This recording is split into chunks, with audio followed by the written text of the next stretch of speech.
നമ്മൾ മലയാളികൾ അരിക്കുട്ടന്മാരും അരിക്കുട്ടികളുമാണ്. ഈ അരി എന്ന് പറയുന്നത് നെല്ല്, അതിൻ്റെ ശാസ്ത്രീയ നാമം ഒറൈസ സെറ്റൈവ എന്നാണ്.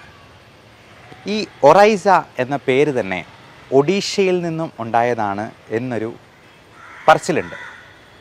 ഒരു പക്ഷേ ഒറീസയിൽ നിന്നും നമുക്ക് പകർന്നു കിട്ടിയ ഈ അരി സംസ്കാരം അത് ഒരു റിലീജിയസ് പോയിൻ്റ് ഓഫ് വ്യൂവിലല്ല, ഏതെങ്കിലും ഒരു പ്രത്യേക മതസമൂഹത്തിൽ മാത്രമല്ല, നമ്മൾ മലയാളികളുടെ എല്ലാവരുടെയും സംസ്കാരത്തിൻ്റെ ഒരു ഭാഗമാണ്.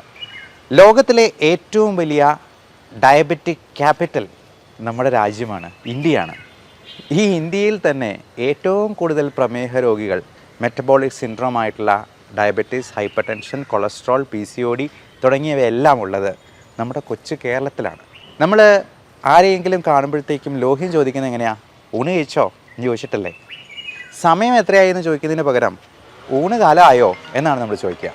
ഒരു കുഞ്ഞ് ഖരാഹാരം കഴിച്ചു വരുന്ന പ്രായമാകുമ്പോഴത്തേക്കും നമുക്ക് പ്രധാനപ്പെട്ടൊരു ചടങ്ങുണ്ട്, ചോറ് കൊടുക്കൽ ചടങ്ങ് അല്ലേ?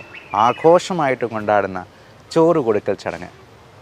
അതേപോലെ മരിച്ചു കഴിയുമ്പോഴത്തേക്കും ഏറ്റവും അവസാനം കൊടുക്കുന്നതും വായ്ക്കരി ഇട്ടുകൊണ്ടാണ്, ചോറിട്ടുകൊണ്ടാണ്.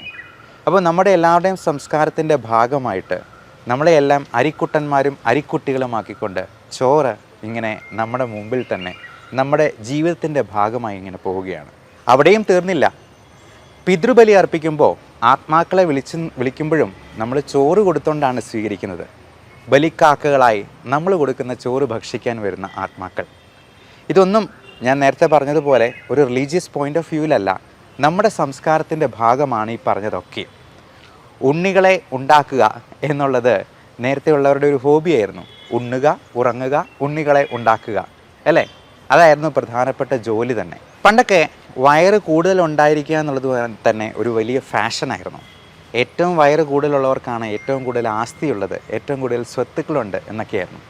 ഇന്നും നമ്മുടെ പുലിക്കളിയിലൊക്കെ ഏറ്റവും വലിയ കൊമ്പുള്ളവരൊക്കെ അതിനകത്തെ പുലികളിലെ സിംഹമായി മാറുന്ന കാഴ്ചയും നമ്മൾ കാണുന്നതാണ്. അപ്പോൾ ഇത്തരത്തിലെല്ലാം ഈ അരിയാഹാരം കഴിച്ച് നല്ല കൊമ്പയൊക്കെ പേറി വരുന്നത് നമ്മുടെ സംസ്കാരത്തിൻ്റെ ഭാഗമായത് പിന്നീട് ഇങ്ങോട്ട് ശാസ്ത്രത്തിൻ്റെ പരിണാമം കൊണ്ട് അത് ആരോഗ്യമായിട്ടുള്ള ഒരവസ്ഥയല്ല, മറിച്ച് രോഗങ്ങളെ ക്ഷണിച്ചു വരുത്തുന്ന ഒരു രീതിയാണ് എന്നുള്ളത് നമ്മൾ കണ്ടു കഴിഞ്ഞു. അതുകൊണ്ട് തന്നെ നമ്മൾ ഈ അരി സംസ്കാരത്തിൽ നിന്നും ഒന്ന് മാറ്റി പിടിക്കേണ്ടതുണ്ട്. ഈ അരിയെ മാത്രം ആക്ഷേപിക്കേണ്ട കാര്യമില്ല, കാരണം കപ്പയും നമ്മുടെ ഒരു പ്രധാനപ്പെട്ട ആഹാരമല്ല. ഈ കപ്പ എവിടെ നിന്ന് വന്നു എന്നറിയാമോ? പോർച്ചുഗീസുകാർ കപ്പൽ കയറി വന്നപ്പോഴത്തേക്കും അവർ കപ്പ കൊണ്ടുവന്നു, കപ്പലണ്ടി കൊണ്ടുവന്നു, കൂടാതെ നമ്മുടെ കൂടെ ഉള്ള സന്തത സഹചാരികളായിട്ടുള്ള മറ്റ് അസുഖങ്ങളും കൊണ്ടുവന്നു എന്ന് വേണം പറയാൻ. അപ്പോൾ ഇതിന് ബ്രിട്ടീഷുകാർക്ക് മുമ്പുള്ള പോർച്ചുഗീസുകാരുടെ ചരിത്രം വരെ നമ്മളൊന്ന് പഠിക്കേണ്ടിയിരിക്കുന്നു. നമ്മുടെ ഇടുക്കി, വയനാട് പോലുള്ള മലയോര ഗ്രാമങ്ങളിലും അവിടുത്തെ ആളുകളിലും പ്രധാനപ്പെട്ട ഒരു ഭക്ഷണമാണ് ഈ കപ്പ.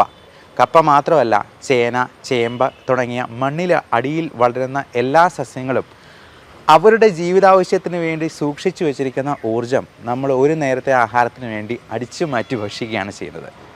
ഈ കപ്പയ്ക്ക് പകരം നമുക്ക് ചക്ക കൂട്ടാട്ടോ, ചക്കപ്പുഴുക്ക്, അധികം തേങ്ങയില്ലാത്ത രീതിയിൽ, ചക്കപ്പഴമല്ല. അപ്പോൾ ഈ ചക്ക എന്ന് പറയുന്നത് മരത്തിലുണ്ടാകുന്ന ഒരു ഫ്രൂട്ട് ആയതുകൊണ്ട് അതിൽ ഫൈബർ കണ്ടൻറ്റ് ധാരാളം അടങ്ങിയിട്ടുണ്ട്. അതുകൊണ്ട് ചക്ക നമുക്ക് കപ്പയ്ക്കൊരു പകരക്കാരനെ കഴിക്കുന്നതിൽ യാതൊരു തെറ്റുമില്ല. അത് നമ്മുടെ വണ്ണം കുറയ്ക്കാനായിട്ടും ഫൈബർ കണ്ടൻറ്റ് കൂടുതലായിട്ട് തരാനായിട്ടും സഹായിച്ചേക്കും. ഈ അരിയെ ഇത്രയും അധികം ആക്ഷേപിച്ചിട്ട് അരിക്ക് പകരം ഗോതമ്പാക്കി എന്നാലോ? നമ്മൾ ഒരു പാത്രം നിറച്ച് ചോറുണ്ണുന്നതിന് പകരം ഒരു 5 ചപ്പാത്തി കഴിച്ചെന്നാൽ അവിടെ തീർന്നു കാര്യം. കാരണം ഈ ഗോതമ്പ് എന്ന് പറയുന്നത് നമുക്ക് ഇപ്പോൾ കിട്ടുന്ന ആട്ടയെല്ലാം വളരെ റിഫൈൻഡായിട്ട് ഉള്ള ഫ്ലോറാണ്. അതിൽ ഒരു സ്വല്പം പോലും തവിടില്ല എന്നുള്ളതാണ് സത്യസന്ധം ആയിട്ടുള്ള അവസ്ഥ. അപ്പോൾ ഈ ചോറ് ഒഴിവാക്കിയിട്ട് നമ്മൾ ഈ 5 ചപ്പാത്തി കഴിക്കുമ്പോഴത്തേക്കും ഇതിനേക്കാൾ കൂടുതൽ കാലറിയാണ് അകത്തോട്ട് ചെല്ലുന്നത്. മാത്രമല്ല ഗ്ലൂട്ടൻ അലർജി പോലുള്ള പ്രശ്നങ്ങളും ഇതിനകത്ത് വളരെ വലിയൊരു ഫാക്ടറാണ്. അപ്പം അരി കഴിക്കാൻ പറ്റില്ല, ഗോതമ്പ് കഴിക്കാൻ പറ്റില്ല, പിന്നെ എന്താ കഴിക്കുക ഡോക്ടറെ എന്ന് ചോദിക്കും. ഈ ഗ്ലൂട്ടൻ ഇൻടോളറൻസ് വളരെയധികം ആളുകളിൽ കണ്ടുവരുന്നുണ്ട്. പലതരത്തിലുള്ള ഇമ്മ്യൂൺ ഡിസീസസ് ആയിട്ടുള്ള തൈറോയിഡ് ആണെങ്കിലും ശരി, ഹഷിമോട്ടോസ് തൈറോയിഡിറ്റിസ്, ഗ്രീവ്സ് ഡിസീസ് പോലുള്ള കണ്ടീഷൻസിൽ, സ്കിൻ ഡിസീസസിൽ, സോറിയാസിസ് പോലുള്ള സ്കിൻ ഡിസീസസിൽ, പിന്നെ സാധാരണ പറയുന്ന rheumatoid arthritis, lupus, SLE, type 1 diabetes, എന്തിന് നമ്മുടെ കോവിഡ് പോലും ഒരു ഓട്ടോ ഇമ്മ്യൂൺ പത്തോളജി അതിനകത്ത് പറയുന്നുണ്ട്. അപ്പോൾ നമ്മുടെ ശരീരത്തിന് ഏതാണ് അലർജി, ഏതാണ് ഇൻടോളറൻസ് ഉണ്ടാക്കുന്നത് എന്ന് കൃത്യമായിട്ട് അറിയുന്നത് തീർച്ചയായിട്ടും എല്ലാവർക്കും നല്ലതാണ്. അലർജി എന്ന് പറയുന്നത് എല്ലാവരിലുമുണ്ട്. അത് ഈ സൂര്യന് കീഴിലുള്ള എന്ത് സാധനങ്ങൾക്ക് വേണമെങ്കിലും അലർജി ഉണ്ടാകും. അപ്പോൾ ഇത് കണ്ടുപിടിക്കാൻ ഇന്ന് മോഡേൺ മെഡിസിനിൽ കൃത്യമായിട്ടുള്ളൊരു ടെസ്റ്റുണ്ട്. അലർജിക് സ്കിൻ പ്രിക്ക് ടെസ്റ്റ് എന്ന് പറയും. നമ്മൾ 72 അലർജൻസിൻ്റെ ഒരു പാനൽ നമ്മുടെ കയ്യിൽ പഞ്ച് ചെയ്ത് ഓരോന്നിൻ്റെയും റിയാക്ഷൻ നോക്കി. ഇപ്പം നമുക്ക് സംശയമുള്ള വേറെ എന്തെങ്കിലും പ്രത്യേക തരത്തിലുള്ള, നമ്മൾ ഗോതമ്പും അരിയും ഒഴിവാക്കി മില്ലറ്റ്സ് ആക്കുന്നു അല്ലെങ്കിൽ മുത്താറി ആക്കുന്നു, അപ്പോൾ അതിനും അലർജി ഉണ്ടോ എന്നുള്ളത് നമുക്ക് കൃത്യമായിട്ട് ഈ ടെസ്റ്റ് ചെയ്യുന്ന വഴി അറിയാൻ പറ്റും. എന്നിട്ട് നമുക്ക് ഒഴിവാക്കാൻ പറ്റാത്ത സാധനങ്ങളുണ്ടെങ്കിൽ അത് ഭക്ഷണത്തിലായിരിക്കട്ടെ. ഇപ്പോൾ കഴിഞ്ഞ ദിവസം ഒരു വൈദികൻ എൻ്റെ അടുത്ത് വന്നപ്പോൾ അദ്ദേഹത്തിന് ഈസ്റ്റായിരുന്നു അലർജി. ഈസ്റ്റ് ചേർക്കാത്ത ഒരു നേരത്തെ ഭക്ഷണം പോലും ആൾ കഴിക്കുന്നുണ്ടാവില്ല. കാരണം എവിടെയാണെങ്കിലും അപ്പോ ബ്രെഡോ അല്ലെങ്കിൽ ബണ്ണോ എന്ത് കഴിച്ചെന്നാലും അതിനകത്ത് ഈസ്റ്റ് അടങ്ങിയിട്ടുണ്ടെന്നുള്ളതാണ്. അപ്പോൾ ഈസ്റ്റിൻ്റെ അലർജി ഉള്ളതുകൊണ്ട് വൈദികൻ്റെ അടുത്ത് ഇത് പരമാവധി ഒഴിവാക്കാൻ പറഞ്ഞു. അതിന് പകരം നമുക്ക് ഇമ്മ്യൂണോ തെറാപ്പി എന്ന് പറയുന്ന പുതിയ ലെവൽ മോഡ് ഓഫ് ട്രീറ്റ്മെൻ്റ് ഉണ്ട്.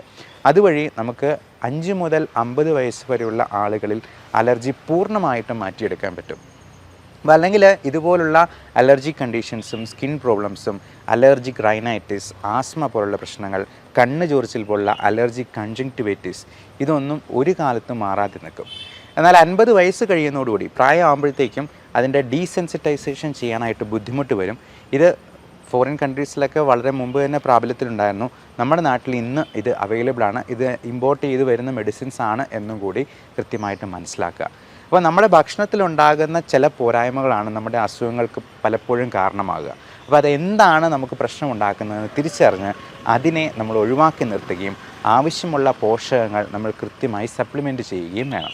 അത് അത്യാവശ്യമാണ്. അതുപോലെ പാല്, ചിക്കൻ തുടങ്ങിയ നമ്മുടെ ദൈനംദിന ജീവിതത്തിൻ്റെ ഭാഗമായിട്ടുള്ള പല ഭക്ഷണ സാധനങ്ങൾക്ക് നമുക്ക് അലർജി ഉണ്ടായിരിക്കാം, അല്ലെങ്കിൽ അതിനോട് സെൻസിറ്റിവിറ്റി ഉണ്ടായിരിക്കാം. നമുക്കറിയത്തില്ല. നമ്മുടെ കാലാകാലങ്ങളായിട്ടുള്ള പല സ്കിൻ ഡിസീസസിൻ്റെയും പിന്നിലുള്ള കാരണം ചിലപ്പോൾ ഇങ്ങനെയുള്ള ഇൻടോളറൻസ് ആയിരിക്കാം.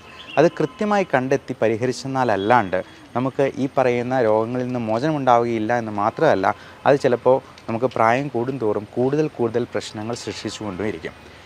അതേപോലെ നമുക്ക് കാലറി കുറഞ്ഞ ഭക്ഷണ സാധനങ്ങളിലേക്ക് മാറാനായിട്ട് പരമാവധി ശ്രദ്ധിക്കുക. നമ്മൾ ചോറ് കഴിക്കുന്നുണ്ടെങ്കിൽ നല്ല തവിടുള്ള അരിയുടെ ചോറ് കഴിക്കുന്നതിൽ തെറ്റില്ല. ഒരിക്കലും നമ്മൾ 0 കാർബോഹൈഡ്രേറ്റ് അല്ല അഡ്വൈസ് ചെയ്യുക. മോഡറേറ്റ് ലെവൽ ഓഫ് കാർബോഹൈഡ്രേറ്റ്സ് തന്നെയാണ് പലപ്പോഴും നമ്മുടെ അസുഖങ്ങൾ പ്രിവെൻറ്റ് ചെയ്യാനായിട്ട് ഏറ്റവും നല്ലതും എഫക്റ്റീവായിട്ടുള്ളതും. പക്ഷേ അതിന് മുൻപ് നമ്മൾ ഭക്ഷണം കഴിക്കുന്നതിന് മുൻപായിട്ട് മരുന്ന് പോലെ കഴിക്കേണ്ട ചില സാധനങ്ങളുണ്ടെന്ന് ഞാൻ പറയും. നമുക്ക് 3 ഗ്ലാസ് വെള്ളം കുടിക്കാം. അതോടൊപ്പം അധികം മധുരമില്ലാത്ത പഴങ്ങൾ എന്തെങ്കിലും കഴിക്കാം, പേരയ്ക്ക പോലുള്ള പഴങ്ങൾ.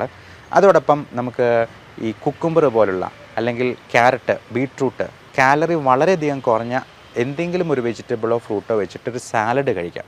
അങ്ങനെ വയറ് ഹാഫായിട്ട് ഫില്ല് ചെയ്തതിന് ശേഷം പ്രോട്ടീൻ റിച്ച് ആയിട്ടുള്ള ഫുഡിൻ്റെ കൂടെ കാർബോഹൈഡ്രേറ്റും സ്വല്പം കൂട്ടി കഴിക്കുക.